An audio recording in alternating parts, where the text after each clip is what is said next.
Hello.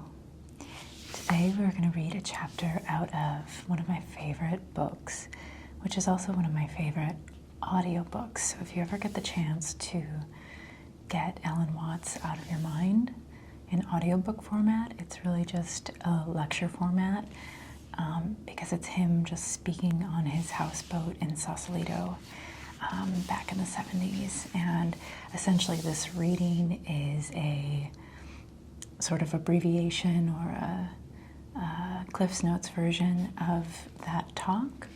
And so I'm going to read you my favorite chapter out of this book today. And I'm going to point to the words with some various help from my tools.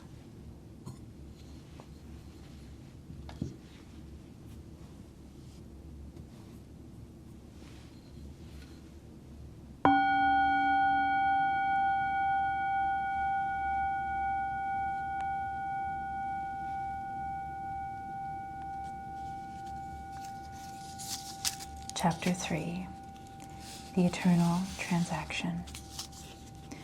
So, in the dramatic myth, life as we experience it is a big act, and behind the big act is the player, and the player is the self, the Atman in Hindu philosophy. That's you. Only you are playing hide and seek, but you won't admit it because you have deliberately forgotten who you really are, which is the foundation of the universe, or the ground of being, as 20th century theologian Paul Tillich calls it. Well, you might remember who you really are somewhere back there, or somewhere deep, deep down, but you still can't admit it. So, to bring this knowledge to the front, you have to be kidded out of your game. We define some actions as voluntary, and we feel in control of those. And then there are those things we consider involuntary. But the dividing line between the two is very arbitrary. For example, moving your hand. When you move your hand, you feel that you decide whether to open or to close it. But how do you decide? And before you decide, do you decide to decide? No. You just decide to open your hand, but how do you do that? And if you don't know how you do that, is the action voluntary or involuntary? Or take breathing as another example. You can control your breath, but when you don't think about it, you keep on breathing. So is breath voluntary, involuntary, both? It's arbitrary.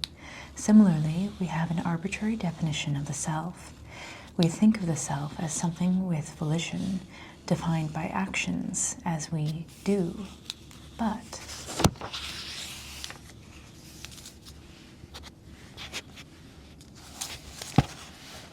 that doesn't include such essential functions as breathing most of the time, our heartbeat, the activity of the glands, digestions, circulation, growing bones, and so on. Even so, you do those things, don't you? Of course. And when you get with yourself and find out that you are all these processes, a strange thing begins to happen. You discover that you are one with the universe. The involuntary circulation of your blood is one continuous process with the shining stars. And if you find out that you are circulating your blood, you will also discover that you are shining the stars, because your physical organism is one continuous process with everything else going on. Waves are continuous with the ocean. Your body is continuous with the total energy system of the cosmos. It's all you. But you're playing the game that you're just this tiny little bit of everything.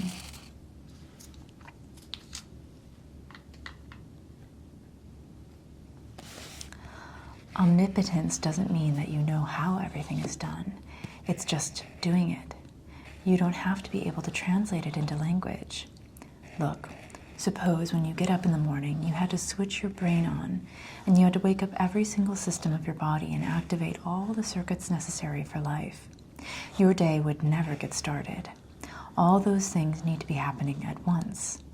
How does a centipede control 100 legs at once? It doesn't. They just move. The centipede doesn't have to think about it. In the same way, you unconsciously perform all the various activities of your organism. Only unconsciously isn't the right word. That sounds sort of dead. Superconsciously is a better choice. And what is consciousness? It's simply a specialized form of awareness. When you look around the room, you are conscious only of those details you notice. But you see far more than you notice, because you don't focus your attention on every little object. Similarly, you don't focus your attention on the minute operations of your thyroid gland, and you don't focus your attention on how you make the sun shine. Let's connect this with the problem of birth and death. A lot of people are afraid that when they die, they're going to have to put up with everlasting non-existence. But that's not actually an experience. When I was a child, I often imagined what it would be like to go to sleep and never wake up. But if you think about that long enough, another question will come to you. That is, what was it like to wake up after having never gone to sleep? I mean, what was it like to wake up when you were born? See, you can't have the experience of nothing, so after you're dead, the only thing that can happen is the same experience that happened when you were born. After people die, other people are born, and they're all you. It's just that you can only experience one life at a time. Wherever beings exist throughout all the galaxies, you are all of them. When they come into being, that's you coming into being. You don't remember the past in the same way that you don't have to think about how to make your thyroid work. You don't have to know how to shine the sun. You just do it, just as you breathe without thinking about it. Doesn't this astonish you? That you're this fantastically complex thing, that you're performing all of these seemingly impossible functions without any education in how to do it? You're a miracle. The point is that, from a strictly physical scientific standpoint, this organism is a continuous energy with everything else that's going on. If I am my foot, I am the sun. And yet we persist with our little partial view. No, I'm just something in this body. I'm just this ego. What a joke. The ego is nothing other than the focus of conscious attention. It's like the radar on a ship. It's a troubleshooter. Conscious attention is a designed function of the brain to scan the environment for trouble. And if you identify yourself as the troubleshooter, you define yourself as living in a perpetual state of anxiety. The moment you cease to identify with the ego and become aware that you are the whole organism, you realize how harmonious it all is. Your organism is a miracle of harmony. All these things functioning together. Even minuscule creatures fighting each other in your bloodstream and eating each other up. If they weren't doing that, you wouldn't be healthy. What appears to be discord on one level is harmony at a higher level. All the discord in your life and in all the lives of others at a higher level of the universe, all of that is healthy and harmonious. Everything you are and do at that higher level is magnificent.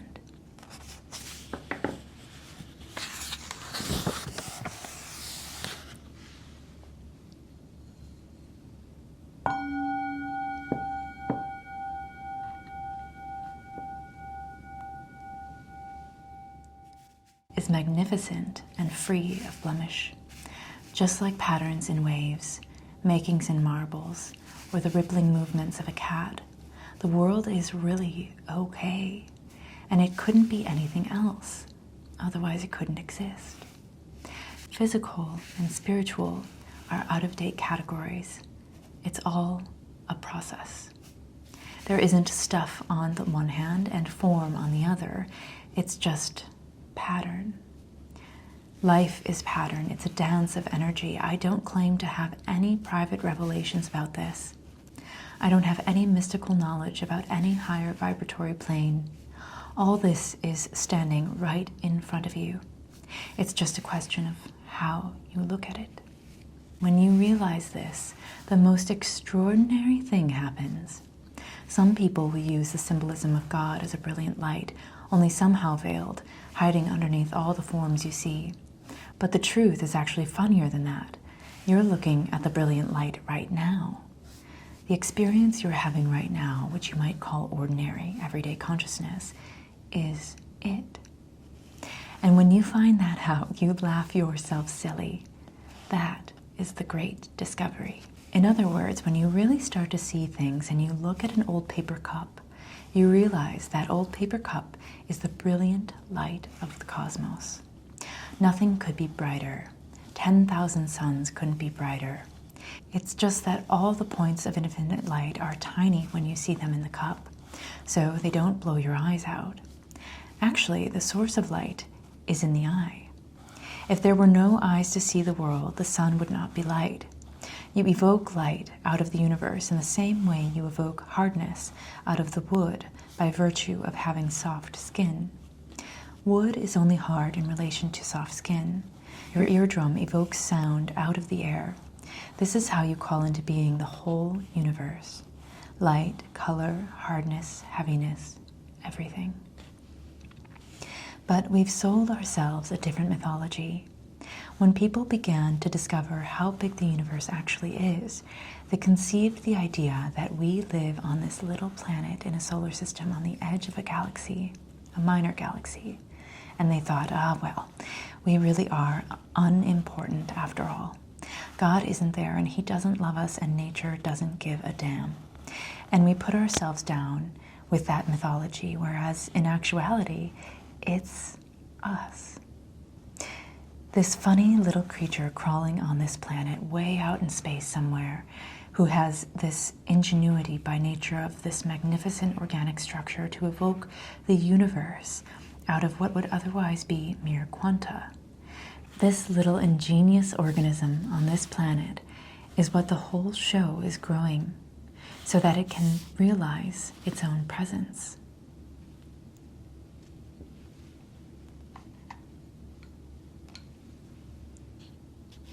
What do we do with that knowledge?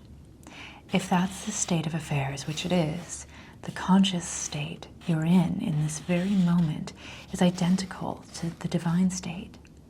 And if you do anything to make that state different, it shows that you don't understand that it is so. The moment you start practicing yoga or prayer or meditation or indulging in any sort of spiritual cultivation, you get in your own way. The Buddha said that we suffer because we desire, so if we can give up desire, we won't suffer. But that isn't the last word. That was merely the opening to a greater dialogue. See, if you tell someone to get rid of desire, all they end up doing is desiring not to desire. You can't give up desire. It's like telling someone to be unselfish or get rid of their ego or let go and relax. Why would you want to do all that? Only because you're trying to beat the game, because you're still operating under the hypothesis that you are different from the universe. So you want to get one up on it. And competing with the universe just reveals that you don't understand that you are the universe. You still think that there's a real difference between self and other, but the two are mutually necessary, just like the poles on a magnet. The guru wants to get this across to you. However, since you're still operating under an absurd hypothesis, the guru has to work with that. So he or she runs you through the mill in order to get you to be even more ridiculous, hard, and assiduous than usual. If you put yourself in a contest with the universe, the guru will stir up that contest until it becomes ridiculous. That's why the great teachers give tasks like, abandon your ego, or thou shalt love the Lord thy God. Well, that puts you in a double blind. You can't love on purpose. You can't be purposely sincere. It's like trying to not think of an elephant. Christianity is rigged this way. We're told to feel very sorry for our sins, but we all know that we're not. We think we ought to feel sorry, so we try to be penitent or try to be humble. And the more assiduously we practice, the phonier the whole thing gets. It's the technique of reductio ad absurdum. If you think you have a problem, that you're this troubled little ego, a Zen master will say, show me. I want to see this ego thing that is such a problem. When the Bodhidharma went to China, a disciple approached him and said, I have no peace of mind. Please help me pacify my mind. And Bodhidharma said, okay, let me see this mind. Bring it to me, and I'll pacify it. And the flummoxed student replied, I can't. When I look for it, I can't find it. And Bodhidharma said, there, it's pacified. When you look for your own mind, that is to say, your own particularized center of being that is separate from everything else, you won't be able to find it. But the only way you'll know it isn't there is if you look for it hard enough to find out that it isn't there. That's why gurus of all types tell you, know yourself, to look within, to find out who you really are, because the harder you look, the less you will find. And then you'll realize it was never there in the first place. There isn't a separate you. Your mind is what there is. It's everything. But the only way to find that out is to delve into the state of delusion as hard as possible. Okay, maybe it isn't the only way, but it's one way. Almost all spiritual disciplines, meditations, prayers, and so on are ways of persisting in folly. They're methods of resolutely and consistently doing what you're already doing. If a person believes the world is flat, you can't talk him or her out of that. He knows it's flat. He looks out of his window and sees that the world is obviously flat. So the only way to convince him otherwise is to persuade him and go and try to find the edge. Walk due west in a straight manner along the same line of latitude, and you'll eventually get back to the point from where you started. That will convince him, and that's the only way to teach him, because people can't be talked out of their illusions. There is another possibility, but it's more difficult to describe. What if this moment, this one, right now, is eternity? We have somehow convinced ourselves of the notion that this moment is rather ordinary, that we don't feel very well, that we're vaguely frustrated and worried, and so on. And all this ought to change, but you don't need to do anything at all. This is it. And you mustn't try not to do anything either, because that's still doing something. See, how do you explain that? You can't. That's why Zen teachers use shock treatment. Zen stories are full of teachers unexpectedly hitting their students or shouting at them or surprising them in some way, because it's their jolt that suddenly brings you here. And there's no road to here because you're already here. It's like the story of the American tourist in England who asks some yokel the way to Upper Tottenham, a little village. The yokel thinks about it, scratches his head, and says, well, I do know where it is, but if I were you, I wouldn't start from here. So whether you ask how you can know God or how you can attain nirvana, they're the wrong questions.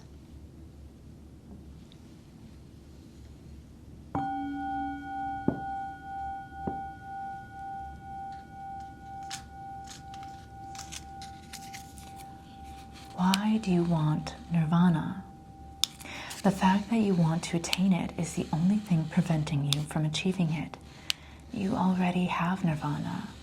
Of course, it's your privilege to pretend that you don't. If that's your game, to think you're just some ego, well, when you finally want to wake up, you will, just like that. If you're not awake, it shows you don't want to be awake yet. You're still playing the hide part of the game. It's still just the self, pretending it's not the self. When you realize this, the distinction between voluntary and involuntary behavior disappears. The things you think are under your control and the things you think go on outside of you begin to feel exactly the same. You watch other people moving and you realize it's you making this happen, just as it's you making your blood circulate. At this point, if you don't fully understand, you might go crazy in the sense of feeling that you are God in some of Jehovah's sense of the word. That is to say that you actually have power over other people and can alter what they're doing. It's not that you discover omnipotence in some crude, literal kind of biblical way. If you actually think that you're Jesus Christ and that everybody ought to fall down and worship you, then you have your wires crossed. You may have had an experience of realization, but you went astray. You didn't know how to interpret it. But if you discover that you are God, you should also see that everybody else is too.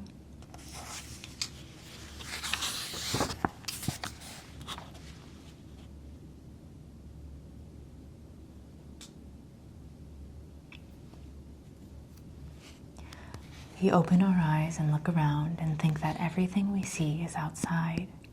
It seems that way because that's how it feels in our head. But there's this space behind the eyes where all this, people sitting around, the colors of the room, is appearing in the nervous system. What we see out there is actually a neurological experience.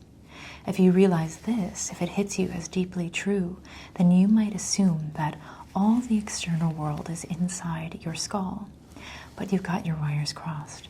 You haven't realized that your skull is in the external world. It's inside you and you're inside it. What kind of situation is this?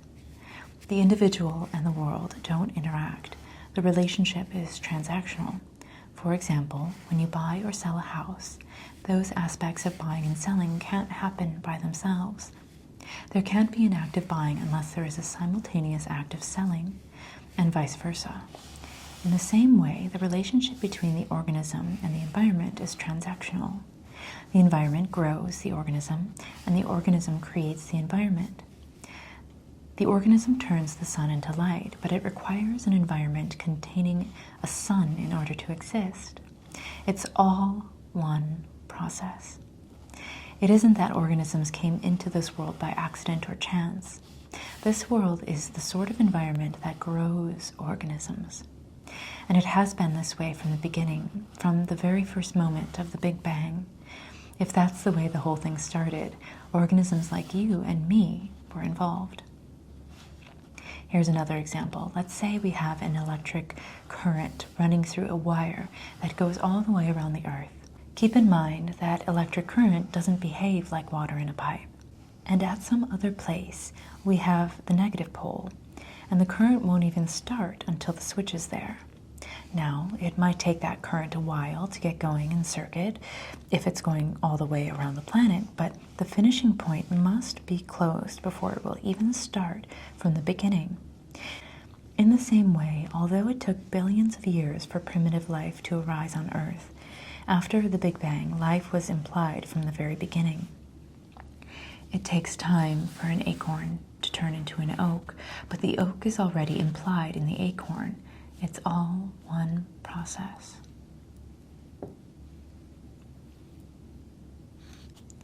Here's what awakening really involves: a re-examination of our common sense. We have all these ideas built into us that seem unquestioned and obvious, and our speech reflects them. Face the facts is a common phrase, for example, as if facts were something outside of us, as if life were something we encounter as foreigners. See, our common sense has been rigged. That's why we feel like strangers or aliens in this world, and that separation feels utterly plausible. It's only because that's how we're accustomed to thinking. But when you really start questioning this and exploring other ideas, you see it ain't necessarily so. When you question the basic assumptions that underlie our culture, you find you get a new kind of common sense, and it will become absolutely obvious to you that you are continuous with the universe. Not long ago, people believed the earth was flat. They knew it to be true with all their hearts. But then people started sailing all the way around the world and flying from here to there, and we gradually got used to thinking of the earth as globular. We just got used to it. Well, in the same way, it will one day be a matter of common sense to most people that we're all one with the universe. It'll be so simple, and maybe when that happens, we'll handle our technology with better sense. Maybe we'll act with love towards our environment instead of hate.